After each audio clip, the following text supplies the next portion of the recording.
Deuxième vidéo test. Ce coup-ci, on teste la pince à écrou.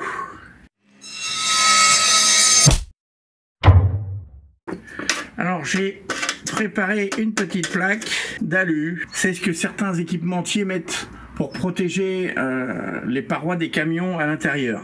On va essayer chaque taille. J'ai un M5, M6, M8, un deuxième M8 parce que je vous avais dit que je testerais le M8 avec celle que j'avais déjà du commerce, M10 et M12. Pour vous démontrer la taille des perçages, je vais les mesurer devant vous.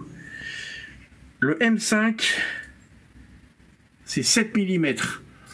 Alors si vous avez des forêts de 7, c'est bien. Moi je vais percer à 8 parce que c'est tellement peu courant. Vous voyez, j'ai utilisé cet outil, une fraise à étage, et il n'y a que des chiffres pairs dessus. Donc on va être bien.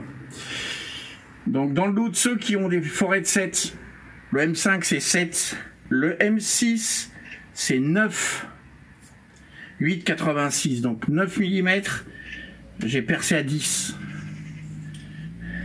Donc pour le M8 c'est 11 mm, j'ai percé à 12. Le M10 est à 13 mm, j'ai percé à 14. Et le M12 c'est 15 mm, j'ai percé à 16. Donc on a un petit peu de jeu à chaque fois, mais ça joue pas, hein. Alors bah ça tombe bien, comme ça on va pouvoir se mettre dans la peau du changeur d'embout. On se met à plat, on démonte la pièce. Alors on sort l'embout. Là je suis sur de M8. Donc, hop, on va remettre. On prend le petit outil qui est fourni avec pour démonter le petit écrou du bout. Hop. L'écrou du M8, on le remet dans la boîte. On défait.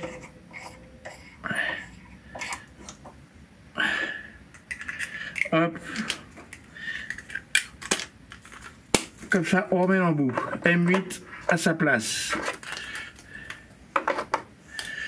M5.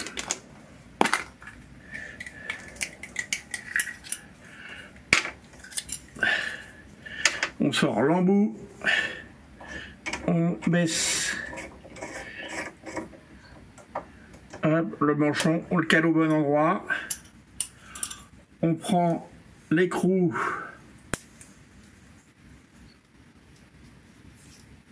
On le monte directement dessus, c'est ce qu'il y a de plus facile. On met ensemble. Moi je remonte un tout petit peu le gros écrou. Dès qu'on arrive à quelque chose pour embuter, je pense que c'est inutile de le serrer plus avec ça.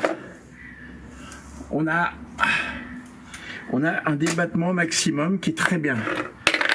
Hop, alors on prend l'écrou, on le visse dessus.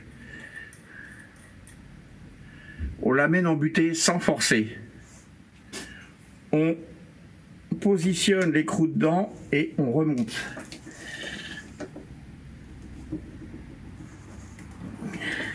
J'y vais doucement parce que comme je ne connais pas la pièce encore,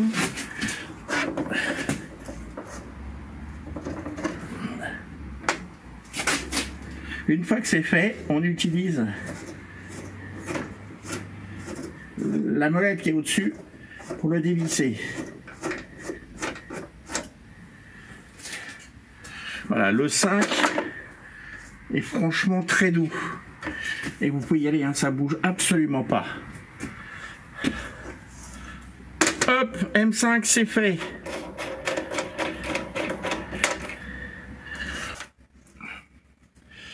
Vous m'excuserez, j'ai très mal au dos aujourd'hui, donc je vais m'asseoir un petit peu.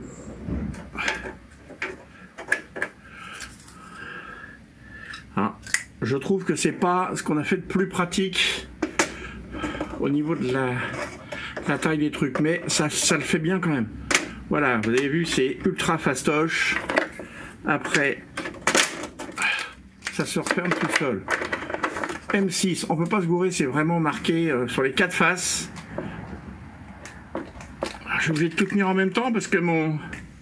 Voilà, eux, ils le rangent comme ça. Donc, effectivement, c'est... Je pense que c'est la meilleure solution. Donc, on rabaisse toujours l'espèce de petit truc. On vient visser vraiment la main. Il est jamais bien calé. On fait petite marche arrière, clac, et on remet le truc comme ça. On prend notre écrou. On vient monter l'écrou dessus. Ça se sert à 2 doigts. Aucune force n'est nécessaire pour faire ça. Moi, je remonte un petit peu le gros écrou. On le visse. L'ensemble. Jusqu'à ce que ça commence à... Voilà. On verrouille le contre-écrou, mais à la main toujours. Pas besoin d'aller plus loin. On prend notre écrou de M6, on vient le positionner dessus. Voilà, il y a même s'il reste un tout petit peu, c'est pas très grave. Hein. Voilà, j'ai vraiment un cas. On positionne l'écrou dedans et après, il faut venir le serrer. Hop, je crois que je l'ai déjà fait.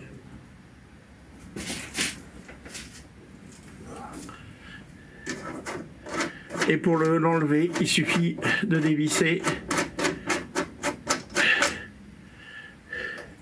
Et voilà. Ça ne bouge absolument pas. M6. Impec, ça marche. Hop, on dessert. On dessert notre embout. Donc on va faire comme eux. On défait l'écrou, on le monte sur l'embout, on vient ranger ça comme ça dans la boîte. M6, M8, on reprend. M8, on baisse, on vient placer la première partie, on le fait.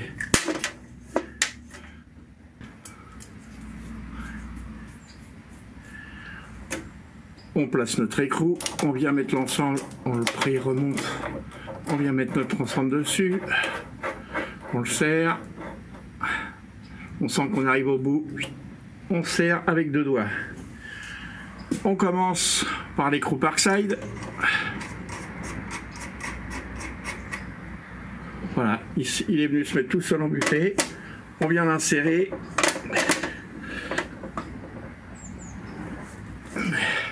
Que je fasse gaffe à pas me ruiner l'épaule. Ça tire bien. Hein.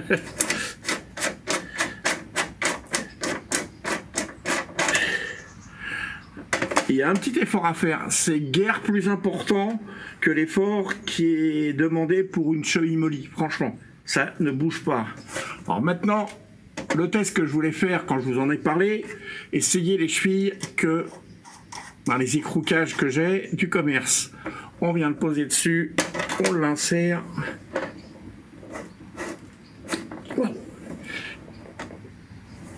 Voilà, impec.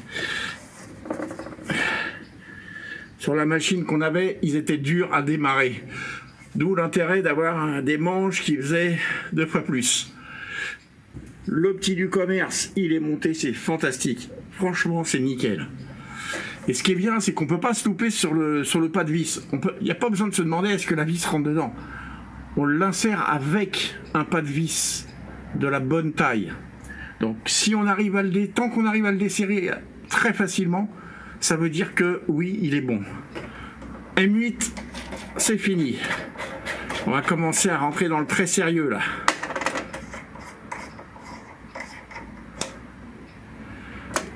M8, on défait l'écrou comme d'habitude.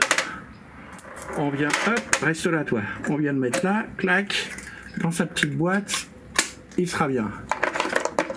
M10.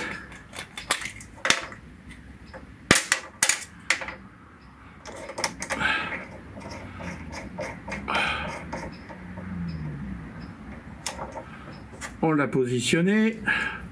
l'écrou sur son embase. Hop. C'est très répétitif comme démo, mais au moins on ne me dira pas que j'ai pas tout testé. L'écrou de 10 Parkside, on vient de monter dessus. Hop, on l'insère.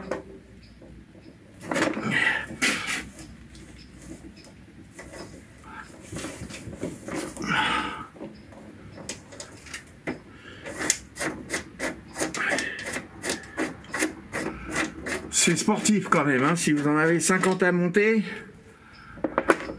vous aurez fait votre muscu de la journée, hein. Ça fonctionne ultra bien et ça bouge pas d'un poil. Il a l'air d'être un tout petit peu en biais, mais alors ce qu'il faut savoir, c'est que les trous sont un peu plus grands. L'idéal, ça serait de percer pile à la bonne taille, mais c'est que des cotes impaires. Et pour ceux qui n'ont pas le jeu de forêt en cotes impaires, c'est un peu gênant. Donc on va aller tester le 12, puisque c'est un peu le défi qu'on m'a posé au départ quant au test. Donc M10 ça va, hein. Si M10 y allait, le M12 il va y aller aussi, hein. Je suis pas inquiet. Ah, pas peur comme on dit. Hop, M12. On va voir si ça rigole ou pas. Oh la vache. Oh la taille de la tige. Alors, vu la taille de l'engin, on voit que là l'écrou, on peut pas aller plus haut. Si, on pourrait peut-être faire du... Ouais, si, peut-être, mais... Après, est-ce que ça existe en plus grand? Je sais pas. On met l'ensemble là-dessus, comme d'habitude. On vient se coller dessus. On serre la bagouze. Notre écrou de 12.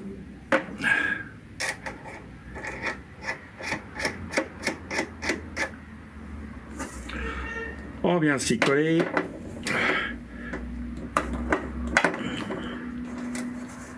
Alors, je vais me desserrer exprès, volontairement, pour avoir, voilà, un petit peu plus d'engagement. Oh putain, la vache, c'est plutôt raide. Oui, une fois qu'on l'a amorcé, ça va tout seul. Alors, vu que, vous voyez, je vous le montre comme ça, ce côté-là, il monte de façon assez asymétrique. Alors, je préfère à chaque fois le tirer un peu plus.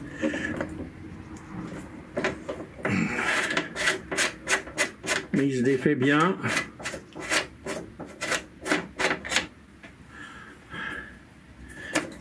Et ça bouge pas d'un poil. Ça bouge pas d'un poil. Alors, moi, je vois, comme j'ai percé 1 mm au-dessus à cause de ça, si je devais faire un reproche au niveau des écrous, jusqu'à M10, la collerette, elle va à peu près bien. En M12, vous voyez, la collerette est vraiment, si on la regarde de ce côté-là, voilà, là on se rend compte. La collerette est vraiment petite. Ça serait bien, j'ose espérer que les marques qui fabriquent ce genre de collerette, voyez, je vous montre les deux. Là, on est sur du M8. La collerette, elle est plus grande que celle du M12. Donc voilà, j'ose espérer que les pièces du commerce que l'on peut trouver, j'essaierai de regarder, je vais jeter un œil, voir si je peux vous en trouver, et je vous mettrai des liens pour tout ce que je pourrais trouver en matière de consommables, pour être bon. Donc, on a fini, on va remonter notre truc. Où elle est? Je vais pas laisser la M12 dessus parce que je pense qu'elle va pas beaucoup me servir.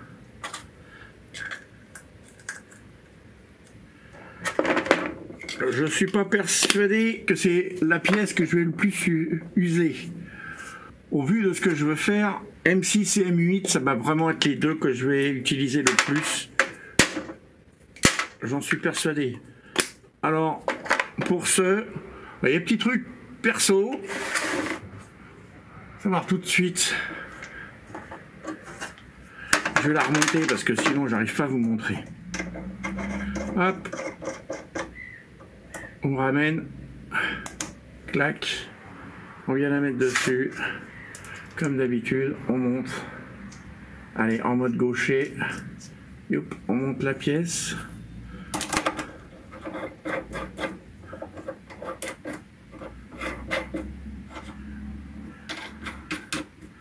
Toc. On peut ranger notre artillerie là. Clac.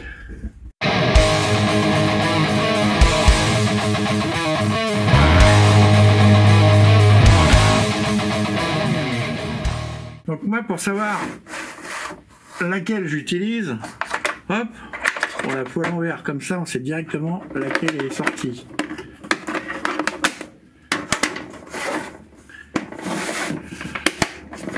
Donc je redonne un avis définitif après essai de la pince à écrou.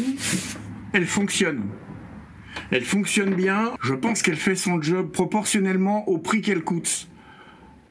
Avec quand même un plus. Voilà, certes, et sur les gros diamètres, faut tirer un peu plus fort sur la pince, mais on y arrive. On y arrive. Et puis bon, je suis pas Hulk non plus, j'ai pas une force démesurée. Des gars qui sont un petit peu plus costauds que moi, ils vont dire oh, rigole. Donc voilà, 5, 6, vous ne sentez même pas venir le truc, ça rentre tout seul. 8, c'est bien. 10, ça commence à être un petit peu plus dur. Et 12, c'est un petit peu plus dur encore. Mais ça se fait. Pour ceux qui étaient sceptiques du 12 mm, ça se fait. Ça marche. Sur ce, je vous dis à bientôt pour de nouveaux tests sur de nouveaux matériels.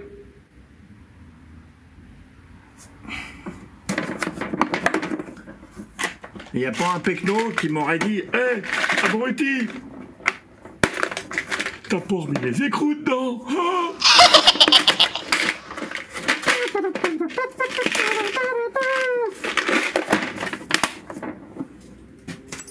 Hé, Duglon, t'as pas remis la doc à l'intérieur.